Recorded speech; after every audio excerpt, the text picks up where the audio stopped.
Good morning and welcome to the Dead 3 Coaching Podcast. I'm your host and coach, George Evian, and I again appreciate all the support that people have been giving to us and the people that have been reaching out to me and supporting the podcast. It is definitely noticed and recognized and appreciated.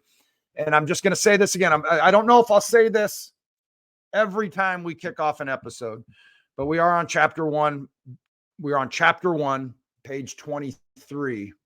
Of your new book of the titled 2024 book that you're creating. So I hope that it's going well for you. You're 23 days in. I hope you're having an awesome start to your year. At some point, you stop saying Happy New Year. I think I said that in the last podcast. If you are one of the few, meaning there's only one or two of you, or maybe it's me hitting refresh, that do watch this on YouTube, you're going to see the big ass calendar behind me. It looks nice. It's got a lot to fill in. It's a lot of basketball so far in the first 3 months, but it's got, a website, and it's got a ways of working and things to consider and how you plan your week and your year and your days and what's important to you, all this sort of stuff. And I purchased the big ass calendar, probably somewhere in mid-December, late December, somewhere around the holidays, possibly. And they were so backlogged and back-ordered on that thing that I did not end up getting it until mid-January. So filling that out, spending time with that literally every day. There's a lot to do there. There's still a lot to accomplish. There's some things I want to get into today. And again, we really appreciate the support. I'm going to say this. This is the only plug that we'll do. What I'm asking for is for you to go into Spotify if this is where you are viewing it, and most of you are. You also seem to be using Apple, iCloud, or however Apple uses it to consume this content, and the numbers are going up, and it has been a great start to the year. We've already beat every single month from last year, which is great. But go click subscribe, please.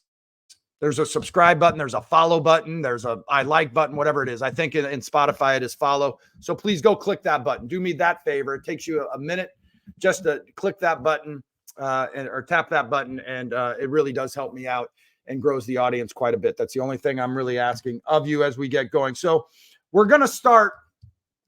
And I don't know where this is going to go. Many of my podcasts, I do have an idea. There is a story to tell. A year ago, we started this January 3rd in 2023. We've done podcasts for quite a while. We had the old Out from the Cube. We called it Leading from the Arch. We had guest people on from Jason Wells to Joe Quinn. And then we had a number of guests on the old podcast. So in that episode, did we get to 160 or 150 of those things? And now we've rebranded this a year ago to just be the Dead 3 Coaching Leadership Development Podcast. It has done very well, as the older ones did. But the first one we did back on January 3rd, I believe was called, it was just an introduction. Maybe the one that we did last year. I'm not sure. I'm circling back on that now. I don't think it was the first one we did, but it was just called Leading with Belief. And I was really bent on that idea. And maybe it was at me. A lot of this and these ideas come from my observations, things I'm struggling with, things I'm learning, things I want to incorporate, things I'd like to do to be a better leader, both professionally and with the athletic teams that I work with.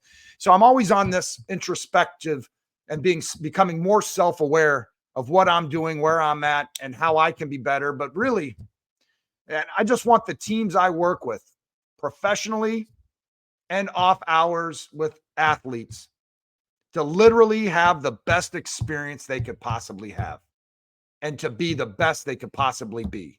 I was listening to Ed Mylett on these morning walks I'm taking now, although it's been a while since I've done it, although I did do it this morning. But as I'm listening to Ed Mylett, and I talk about him a fair amount because that's the content I consume the most. And he was talking about really understanding your purpose and your why. And I know that we go through this. Like, I understand that. I cannot even begin to tell you how important that is, though.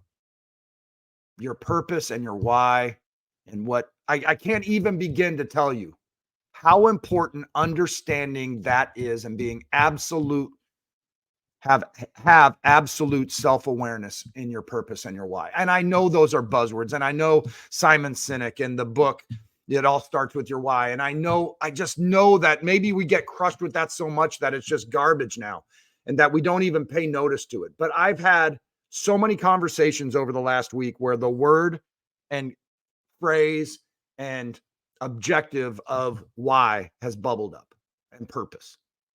And I'm dealing with it now personally as I carve out and fill up the big ass calendar behind me on my purpose, my why, my what, my who, like all these sort of things on how I can have a great year, how I can get a business going, how I can get my teams going.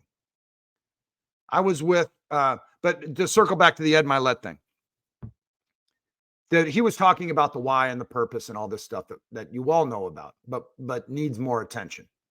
And that's at me. That's directed at me, not you, but take it if you need it. But he was talking about, you know what, there's people, he said it without saying the name. He was like, he coaches highly elite people where I bet you it's millions to even get in the door to have him coach you. He's that good. And he's that sought after. And he probably commands and demands that much. And he says, I'm working with somebody that everybody knows, and somebody in the entertainment industry. And he said their purpose, their why, and what drives them is, I want to be famous. And they make no bones about it. It's not to do world hunger. It's not to be in the community. It's not to work with homeless. It's not to do cancer research. It's none of that. I want to be famous, is what he said about this lady without giving her the name. Then the other person that he was talking about says, hey, I want to be able to, I forget the charity. I mean, my purpose is to work with homeless people. That wasn't what she said, but it was something like that. And as he worked with her, he was like, or maybe it was impact. Maybe it wasn't a specific charity. It was just something she wanted to do.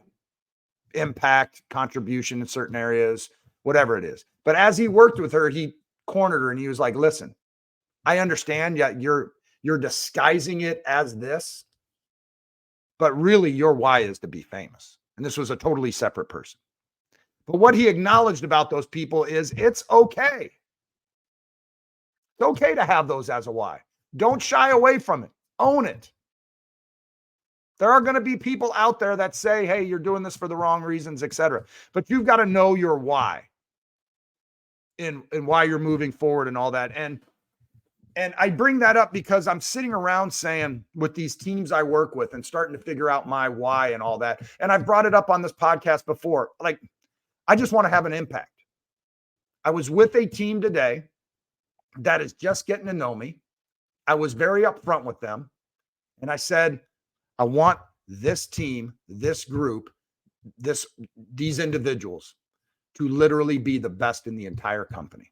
I want them to be received, recognized, acknowledged, displayed as being the absolute best team. And we call it this train in the company. Like, and I'm not apologizing for that. So what do we need to do? And then that's my purpose. I want them to be great. I want to have an impact. I want to motivate. I want to inspire. I want to coach. I want to get people to the next level. Like, that's all I care about. And so now my decisions moving forward are built around that purpose, that why, and that 10X that I've talked about the last few episodes. But you've got to know your purpose moving forward. And this wasn't really the start of all this. Of what I was thinking about when we started the podcast 9 minutes ago. And I'd suggest this to you. I do a lot of suggestions. I said to this same team this morning, like, I have no answers. And I think it's okay to say that. I have no answers. And I stole this probably from Simon Sinek. I have no answers. What I have is a point of view and a perspective. It's up to you to take the suggestion. Now, if I'm a decision maker, I'm rolling. Like, this is what we're doing. Here's why it's important. I'm going to take all the feedback on the decision I'm about to make to see if I've uncovered everything, to see if I can get buy-in and alignment and clarity for everybody I'm working with. But at the end of the day, I'm making decisions and we're going, and hopefully it's the right decisions. And here's the answer. But right now we're just like, hey, I just got a point of view. I'm offering suggestions. My suggestion to you and my point of view to you, because what I'm going to write down in my notebook today is get really laser locked in and focused on your why. Why we're doing all this, why we are. And I'm learning more about this with these books I'm reading in the year that I've started for myself. And let me just say this. Let me give you a life hack here. I shared this with some people the other day. You're 23 pages in, whether you like it or not, man. It could be a bullshit story at this point, or you could be sitting there saying, man, this is the best 23 days we've had. And chapter 1's amazing. And I can't wait to see what chapter 12 is going to be all about. And I'm ready for the grind. I'm ready to live it. I'm ready to live this purpose and my goals and my, I'm ready. I get it. And hopefully you're not 23 days in saying, shit, this is the worst book I've ever read. But then if that is you, if you have made it 23 days and you're listening to this podcast, man, there are 11 other chapters to go, man. And you are the hero of your story. And you've got an opportunity to turn this around, create your whys, create your action items, create your daily habits and routines. And you've got an opportunity to turn this shit around and just be amazing in 2023. And I hope that is you. I hope that continues to be me. I'm super jacked about my 23 days in chapter 1, but I'm telling you, it's not everything it could have been, which maybe I'm just setting the table for chapter 2. But let me give you what has worked for me. Let me give you the one big takeaway for me for 2024, 23 days in. One of my goals, without question, was to reformat my mornings. And if you've listened to this podcast, you know that I have bitched and moaned about my mornings and how that sets your day up. Now I've got next to me here, if you're watching on YouTube, I've got all these books here of Len Coney's The Advantage and 10X is easier than 2X and Think Like a Monk and the others, The Subtle Art of Not Giving Up, and then Feel Good Productivity, all that. Those are the books I'm rolling through. And almost all these books have talked about your morning routine, on how you start your day with less stress and more clarity and more alignment and more positivity, and how that then goes through everything that you need throughout the start of your day, throughout your whole day. You bookend your days. And my bookend, I'm just telling you, we've talked about it. My bookend to start all of my days for the past number of years has been a hot cup of coffee and Instagram and Twitter and the news. I don't see any of that other than the hot cup of coffee as being positive and starting and framing my day. So now what I elected to do, and I appreciate my friend Brad Bryan, who listens to the podcast, who's a big shot up at Lifetime Fitness. Like, you can't just roll out and do it all, because you'll mess it up. Incremental changes. And I know this stuff. We're not all David Goggins. We're not all David Goggins. If you are listening to this, and I know my audience, we're not David Goggins, although we would love to be, but we're not him. And it's going to be hard to be him. So who can we be? And we can just be, we're in the 80 trying to get out. We're in the 80. You're in the 80. And it's okay. So instead of doing 12 things with my morning to revamp my morning, all I have done is every Monday I add something new. So it just so happens that January 1st was a Monday, and my first thing was no news. And I was probably sitting on the couch with SportsCenter on. At least it wasn't news. And I was scrolling through Instagram, and I was drinking my coffee. Then week 2 rolls around. Then it was reading. First thing is reading. I'm not against the social media at this point, but I said, hey, if anything, when I sit down, I can turn on SportsCenter, no news, but I'm now stacking reading first. So now every morning I'm reading. Week 3, planning after reading, getting my daily planner out, planning my day, reviewing my day. I do plan my weeks on Sunday nights. I continue to groom my weeks Monday through Friday. But then if it's Monday, if it's Tuesday, I'm sitting down and planning my day, knowing where I need to be, what I need to do, what I'm going to accomplish. And at the start of my planner for every week in my planner is a list of gratitudes. So now every morning when I do my planning, it's also coupled with writing down from the previous day, from the previous day, what I was grateful for. Yesterday, sat down at the island in the kitchen and spent about 45 minutes with my stepdaughter studying science for a science exam today. And I hope we get a good grade on that because we worked hard on that last night. I was ready to take that exam. I know all about cell structure and shell separation or whatever it's called. I'm ready to crush that exam.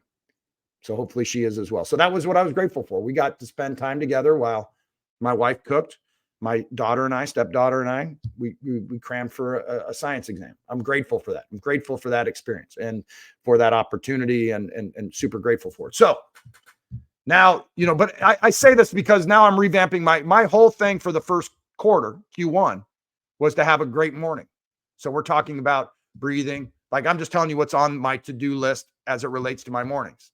No news, no social media, reading, planning, meditating, breathing, eating, running, weights. Like I'm trying to figure out how to do, and weights that like running, weights, eating, like all of this sort of stuff isn't like a 45-minute, I'm grinding it out, trying to look like the Rock at 50 years old. It's just small little incremental things. Do a little bit here, do a little bit more, do a little bit more. And all I'm saying is I'm 23 days in and my morning looks considerably different than it did 24 days ago.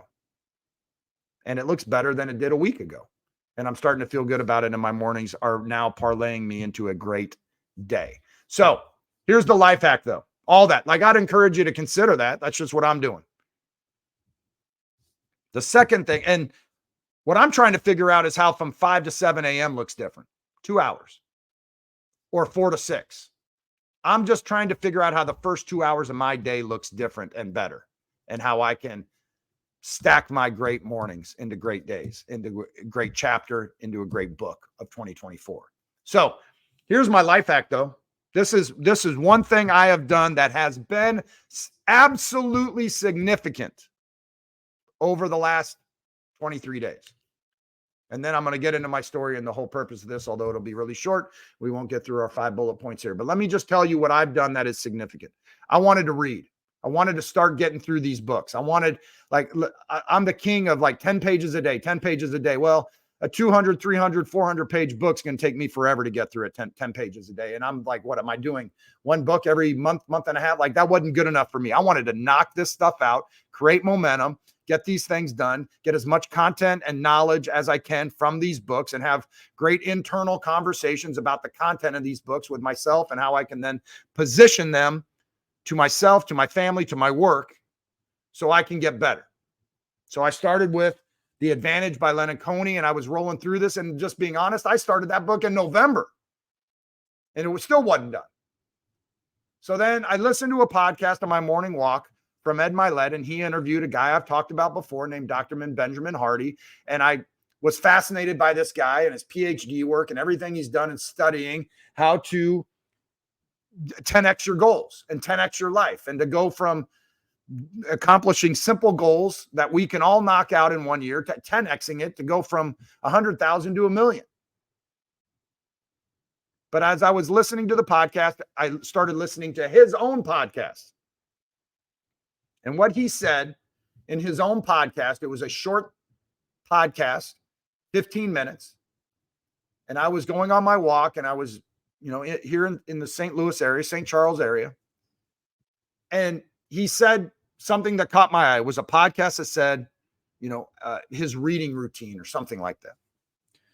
And the first thing he said was, every year I read about 140 books, is what he said. And that caught my attention. And then he went on to talk about how he does that and how he then can comprehend most of what he's reading out of those 140 books a year. Like I would love that. Now, this guy is probably a millionaire. All he does is run his own business. Reading books is part of his business. Getting content is part of his business. Speaking about the content is part of, I get all that. Like the gentleman's got some time to figure this all out. I'm also working. The first thing he said, and this is what has been impactful to me into reading and retaining, is get the book, but get it on an audio book. Now, that might seem super simple to you all, but I took these books, The Advantage, 10X is Easier, Think Like a Monk, Feel Good Productivity. I have the physical books. And now I have the audio book as well. So it's not the best thing in the world because I'm buying the book twice. But for the short term, I'm cool with that until I figure out a strategy how to really recall, take notes, and about an audio book that I'm listening to in the car. Because I'm very much a note taker, having it in front of me, reference, etc. But so far, for the first 5 books, I've got the physical book. But what I do is I sit down every morning now with my hot cup of coffee, and the first thing I do is read. So this morning when I woke up with my hot cup of coffee, I put the earphones in. I was on page 120. I press play, and then I 2X it. So the dude is talking fast, and I just start starring things, underlining things, and now I'm reading 100 pages in about 30, 40, 45 minutes. Now I'm just crushing books. So now I'm at book 5 and we're 23 days in. The Advantage, 10X is Easier than 2X, Think Like a Monk, Subtle Art of Not Giving a Fuck, and Feel Good Productivity, which I've got done in 3 days. So I'm like knocking a book out every 3 or 4 days. So I'm just giving you a perspective on what processes are working for me. And I know that's 21, but that's been impactful. So the purpose of this podcast is to get us better and to move the needles and to get out of the 80. And how do you change what's going on? How do you get better with what you're doing? It's 2 things. And there's probably many other things, right? That sounds weird. There's 2 main things. And I will add a third to that in a second. The books you read and the people you meet. Meet as many people as you can. Strike up as many conversations as you can. Connect with as many people as you can. You don't know the one. You don't know that one person you're going to connect with that gives you the counsel you need, the advice you need, the content you need, the friendship you need, the whatever. To give you this example, I used to just go bonkers on LinkedIn connecting with people and then really trying to connect with them. Like I would just sit there, connect. I know that's not the intent of LinkedIn. But I kept doing that. And then I reached out to people that had the same interests as me that I was connected with. And I reached out to a gentleman named Ed Mylett. And Mylett now is one of my best mentors. That is not just an online mentor, who is now a phone call in person. Hey, what are you doing on Saturday? I'm about to give you a call and let's talk mentor. Get connected with people. Books you read and the people you meet. I'm consuming all these books. The third pillar I would put in there now is just podcasts, content, YouTube. Those are the things that will change you in 2024. So meet people, consume content, read books. So those have been boulder, stone, moving things for me in 2024. So this is the call to action. Reach out to me. If you know me and you know my cell, text me. Tell me what is working for you. Let me pivot off of that. Keep hitting my mic here. Let me pivot off of that just for a second. I'm going to go back to leading with belief because this really has been so on top of my mind in 2024. And the type of leader I am, the type of person I am, the type of parent I am, and all of that. I'm watching an interview the other day. So listen, Bill Belichick, Nick Saban, and Pete Carroll all stopped coaching at their respective programs, all within 24 hours of one another, and they all happen to be about 72. 72 years old. 3 of the best coaches, definitely 2 of the best coaches ever to coach. Belichick and Saban, you could say, are the 2 best coaches ever to coach that game. They're in the top 5. And Pete Carroll is top 10, top 15, top 20. So you have these 3 guys all stop coaching within 24 hours of one another. And they're all looking for another job other than Saban. You want to know your purpose, your why, your drive, your ambition, your goals, your routine, like all that. Belichick at 72, 6 Super Bowl wins, is trying to find his next job, his next challenge. Because you know what? When you stop coaching, that's a tough gig. Like when you stop when you've lost the passion, when you don't have a team to coach anymore, this is a longer story, and I'll make it real brief. We will get into this thing of belief and what triggered this. A long time ago, when I was coaching college basketball at a small college in Michigan, I walked into the Detroit Pistons practice facility, and it was training camp. Colleges weren't allowed to practice yet. So I walked in there, and I was a regular at the Pistons practices. I knew the coaches there. I knew the general manager there. I was a regular. I'd show up with my notebook. I was probably 25, 26 years old, and I just took notes that I still have in my basement here of everything the Pistons were doing when they won a world championship, with Chauncey Billups and Flip Saunders, and was the coach at one point. Larry Brown was the coach when they won it. I was there for all that. Not all the time, but I was there. And when I walked in, it was a who's who at one point of Carolina people and college coaches and all that. It's a longer story, but essentially what happened is George Karl, who was out of coaching at the time, sat next to me. And George Karl is, I think, a Hall of Fame coach now, but I grew up in Seattle, where George Karl was the head coach of the Seattle Supersonics for a long time, the best coach they probably ever had in Seattle, played in the NBA Finals against Jordan's Bulls in 1996. And he was a coaching hero of mine. And he walked in and sat down right next to me. And I was like, oh, this is cool. We got to know each other. We spent some time together. There's a longer story to all that. We ended up spending the whole week together. I picked him up at the hotel, carted him around, took to the Piston practice, went to lunches with him, went to dinners with him and some other coaches. And it was one of the coolest weeks I've had. When we went out to lunch at old Knapp's Dairy Bar in downtown Rochester Hills, Michigan, he sat there and teared up. And he was in his 60s. And he got emotionally choked up because he looked at me eating a shake, got choked up, started to get very emotional. And he said, George, this is the first time in my life I don't have a team. And I'm struggling with it.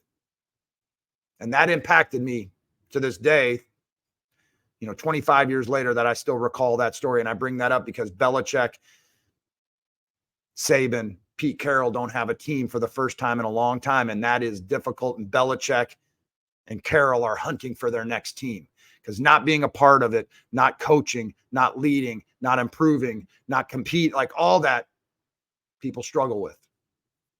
It's the first time in my life I don't have a team. And that's rough. Let me tell you the story, and then we'll call it quits. And I want to just give you one thing. Hopefully we've given you many things, but I want to give you one thing. And when they were talking about, and all this is just to set the table for Belichick is gone.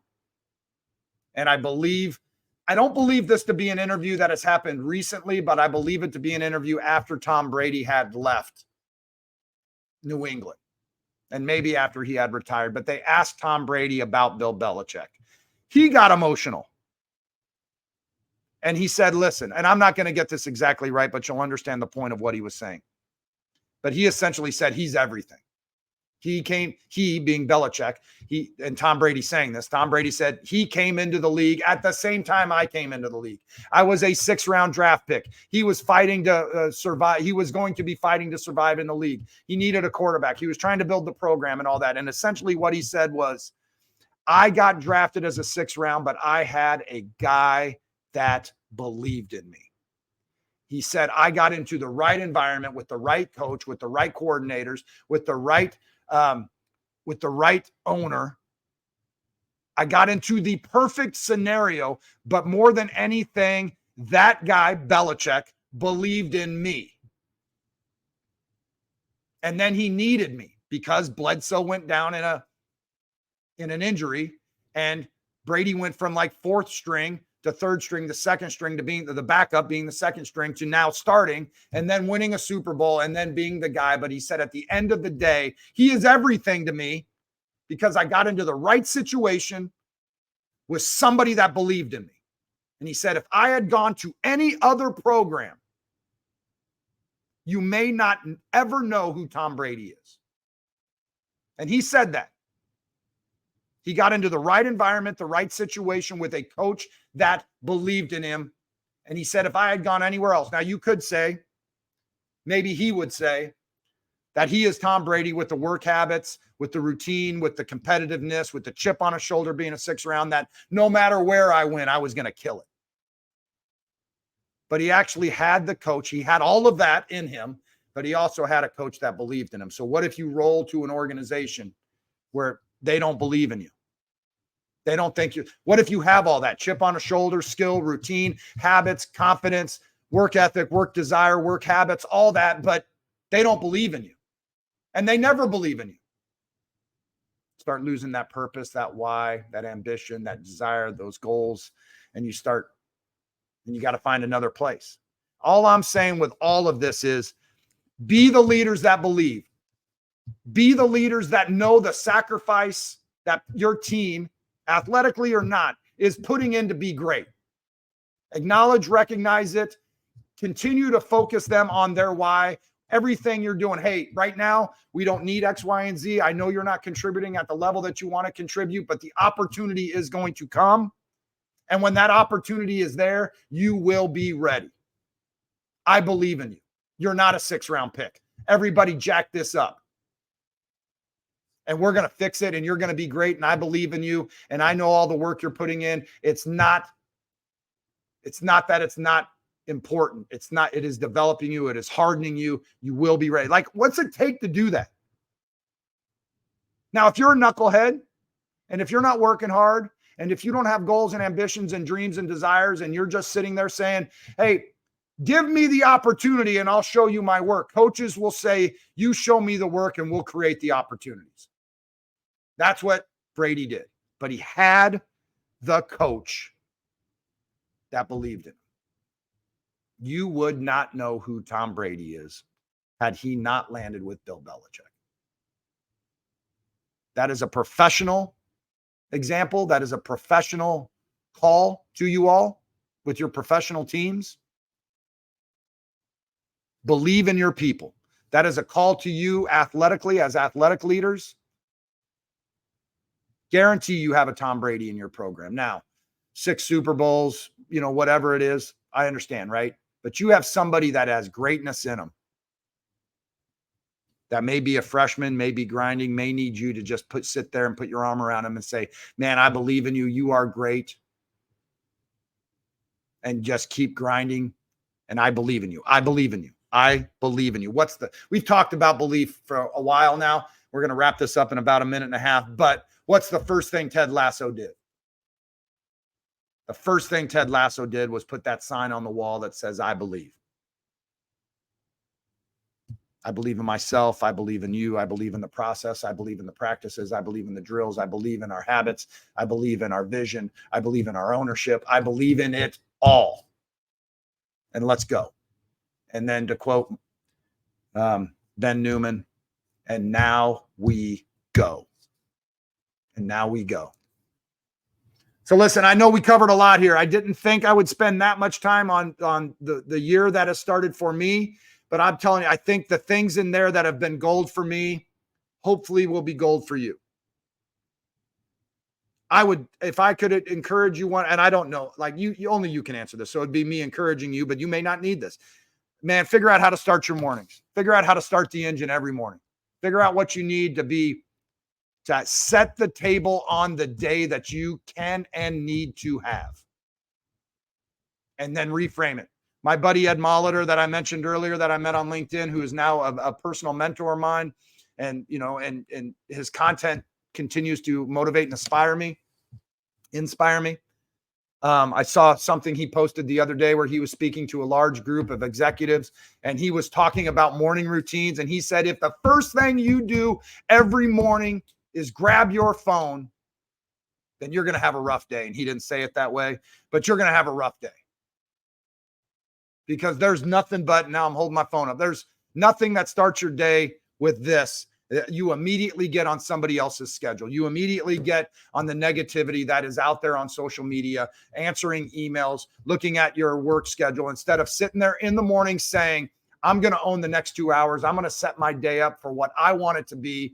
And I'm going to fill my cup right now with positivity, with gratitude, with thankfulness, with a game plan for the day that I can be proud of when the day is over. And I'm going to own my mornings with no phone, no social media, with the content I need. And hopefully that impacted you. And then how I do my reading is really built around audiobooks and 2Xing that time and getting through books, but the content. And there's other things I do to pull the content out after 2Xing it in terms of speed, so I can get more out of it. And I'm happy to share that with you. But listen, hit that follow button, share this if you can. Be great. You're 23 pages in. Your book is not sideways yet. My book is not sideways yet. And I know at some point in one of these chapters, maybe many of these chapters, this story is going to get sideways. At some point in one of these chapters, on many pages within these chapters, my story is going to get sideways. This book is going to get sideways. But I know it's going to be an amazing book. And I'm working on it. Got my big ass calendar behind me, trying to figure out more purpose and goals and habits and routines and things I want to knock out. My big Masogi, to quote Jesse Itzler, my one big thing for this year. There's a lot to be thankful for, a lot to be thankful for and grateful for. And hopefully, hopefully I can continue to tap into that. Listen, reach out to me on Twitter, on Instagram, on my cell phone, whatever it might be, however you can connect with me, and let me know what's working for you this year. Have a great rest of your day, rest of the week, and the rest of chapter 1.